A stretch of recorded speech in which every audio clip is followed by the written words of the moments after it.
Question number 4 क्या कह रहा है?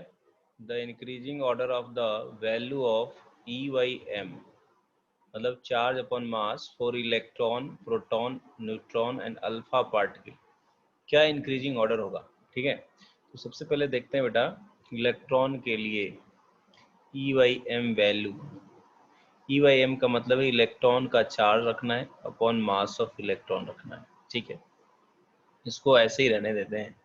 एक्चुअली मास ऑफ जो इलेक्ट्रॉन होता है प्रोटॉन के मास का 1837वां या 36वां भाग होता है।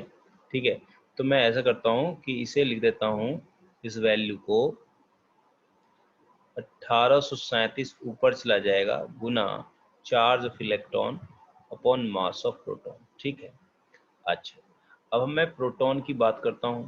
प्रोटॉन के लिए ई बाई एम का मतलब हो जाएगा प्रोटॉन का चार्ज, और प्रोटॉन का चार्ज और इलेक्ट्रॉन का चार्ज तो सेम ही है।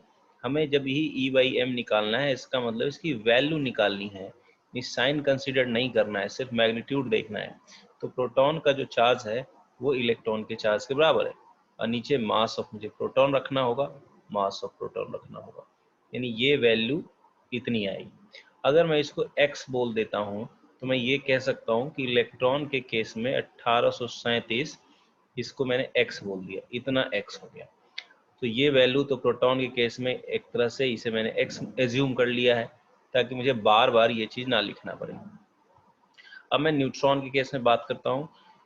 तो चार्ज ऑफ न्यूट्रॉन हमें लेना होगा, चार्ज ऑफ न्यूट्रॉन जो कि 0 होगा, और मास ऑफ न्यूट्रॉन, तो ये फाइनली 0 आ गया। ठीक है, इसे इक्वेशन फर्स्ट बोल देते हैं, इसे सेकेंड बोल देते हैं, इसे थर्ड बोल देते हैं। Now for alpha particle, alpha अपना क्या होता है बेटा, हीलियम प्लस प्लस आयन होता है। तो यहाँ पे 2 यूनिट पॉजिटिव चार्ज है, यानी 2 इलेक्ट्रॉन के इक्विवेलेंट इसके पास चार्ज होगा, और हीलियम का चार्ज होता है 4 यूनिट, यानी 4 गुना मास ऑफ प्रोटॉन के बराबर, 4 गुना मास ऑफ प्रोटॉन के बराबर।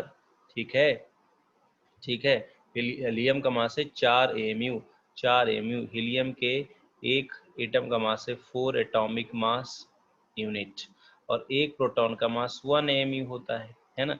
तो अगर मैं इसको क्या लिख सकता हूँ, 4 टाइम्स मास ऑफ प्रोटॉन लिख सकता हूँ कि नहीं? ओके, तो ये 2 से 2 बार में कट गया, यानी 1/2 ई बाई एम पी को हमने ऊपर x माना था, इक्वेशन नंबर 4। अब इसको ध्यान से देखिए, सबसे कम तो न्यूट्रॉन का ही है ई बाई एम वैल्यू, तो सबसे कम न्यूट्रॉन का होगा। न्यूट्रॉन से ज़्यादा है 1/2x यानी अल्फा, अल्फा से ज़्यादा है 1 टाइम्स ऑफ x यानी कि प्रोटॉन, और इससे ज़्यादा है 1837 टाइम x यानी कि इलेक्ट्रॉन का। सो ये हमारा आंसर होना चाहिए, न्यूट्रॉन से बड़ा अल्फा, अल्फा से बड़ा प्रोटॉन, सबसे ज़्यादा इलेक्ट्रॉन का। Actually mass main role play करेगा, जिसका मास सबसे कम होगा उसका ई वाई एम वैल्यू बहुत ज़्यादा आएगा, बहुत ज़्यादा आएगा। ठीक है, तो इसका आंसर हो जाएगा फोर्थ ऑप्शन, इसका आंसर हो गया फोर्थ ऑप्शन। ठीक है, चलिए तो फोर्थ ऑप्शन हो गया इसका आंसर।